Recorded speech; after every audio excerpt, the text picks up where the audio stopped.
बिस्मिल्लाहिर्रहमानिर्रहीम। इंतहाई रहमत ऐं बरकत भरे हिन जलसे में आयल सब साथी दिल जी मोहब्बत से मदीने वाले साईं के मथा दुरूद शरीफ पढ़ो। अल्लाहुम्मा सल्लि अला मुहम्मद व अला आलि मुहम्मद कमा सल्लैता अला इब्राहीम व अला आलि इब्राहीम इन्नका हमीदुम मजीद। अल्लाहुम्मा बारिक अला मुहम्मद व अला आलि मुहम्मद कमा बारकता अला इब्राहीम व अला आलि इब्राहीम इन्नका हमीदुम मजीद। इंतजामिया जे हुकूमत तवां जे सामूं बशेर पढ़ंदुसि। शुरुआत रब साईं जे हमद सां। दुनिया जी हर नेमत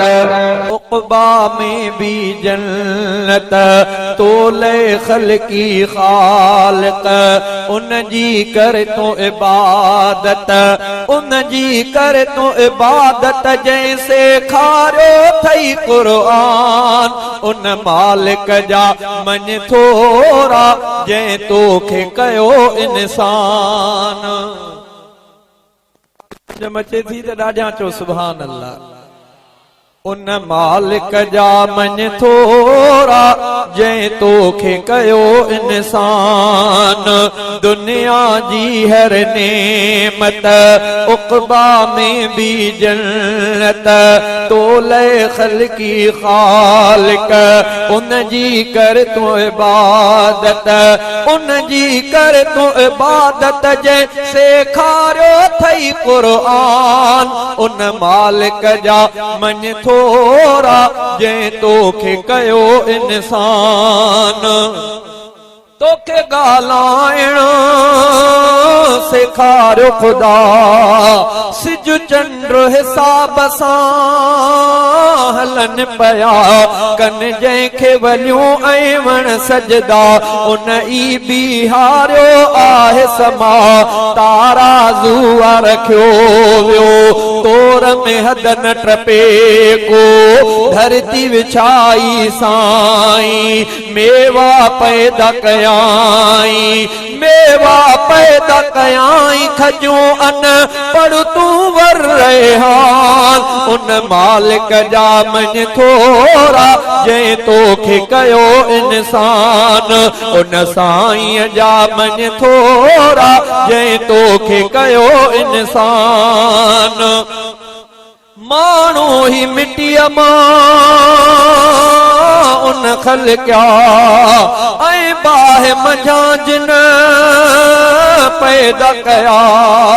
ॿई ओलह ओभर उन जाह ने दरिया बगदाए वाया, उन खारो हिकु मिठो ॿियो, तिन जे विचां आ परेदो, हिक ॿिए ते से दरिया, कीन चढ़त का कने था,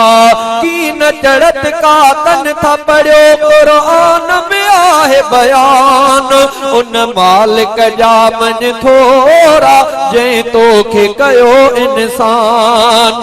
दुनिया जी हर नेमत उक़बा में भी जन्नत, तोले खल्की खालिक उन जी कर तू इबादत, उन जी कर तू इबादत जैसे खारो थई कुरान, उन मालिक जा मन थोरा जै तोखे कयो इंसान। तिन समुंडनि मां प्या निकिरनि था, मोती बि उचा मर जान उचा, ऐं ॿेड़ियूं जहाज़ बि हलनि पया, तिन अंदर जबलनि वांगे वॾा, जेको ज़मीन में आहे रहणो कुझ बि नाहे, जेको ज़मीन में आहे रहणो कुझ बि नाहे, हर शइ फना थी वेंदी, ज़ात ख़ुदा जी रहंदी, हर शइ फना थी वेंदी, ज़ात ख़ुदा जी रहंदे,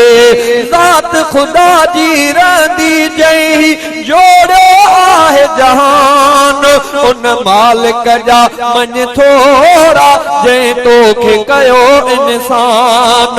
दुनिया जी हर नेमत उक़बा में भी जन्नत, तोले खल्की खालिक उन जी कर तो इबादत, उन जी कर तू इबादत जे सेखारियो थई कुरान उन मालिक जा मन थोरा जंहिं तोखे कयो इंसान